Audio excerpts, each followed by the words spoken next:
जय जगन्नाथ। नमस्कार। तपन एस्ट्रोलॉजी को आपन को स्वागत। आज प्रसंग महाविषुव संक्रांति, मेष राशि रे रवि एवं विभिन्न राशि उपर यार प्रभाव। चलित चैत्र मास शुक्लपक्ष पंचमी अप्रैल 13 तारीख शनिवार रात्रि 9:15 समय रवि महाग्रह मीन राशि मेष राशि को संक्रमण करेंगे, अर्थात गोचर रे मेष राशि रे प्रवेश करेंगे। रवि महाग्रह राशि चक्र 12टी राशि प्रत्येक राशि रे प्राय 30 दिन अवस्थान करथांती एवं आंटी क्लॉक वाइज गति रे अन्य राशि को गमन करथांती।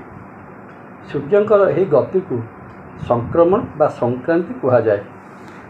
मेष संक्रांति दिन सूर्य विषुव रेखा अर्थात पृथ्वीर मध्य भाग में पश्चिम पूर्व को काल्पनिक भाव में टणा जाइथिबा रेखा जहाँकि विषुव रेखा नाम नामित ताहा ऊपर अवस्थान करुथबारु एही दिनटी रे दिन और राति उभय समान होइथांती।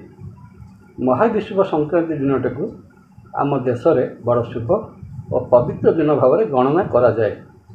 देशर विभिन्न राज्य रे एही अवसर में विभिन्न धार्मिक रीतिनीति सहित आनंद उल्लास रे उत्सवटी को पालन करा जाइଥାଏ। पंजाब रे बैशाखी, आसाम रे बिहू, तमिलनाडु रे पुथांडु।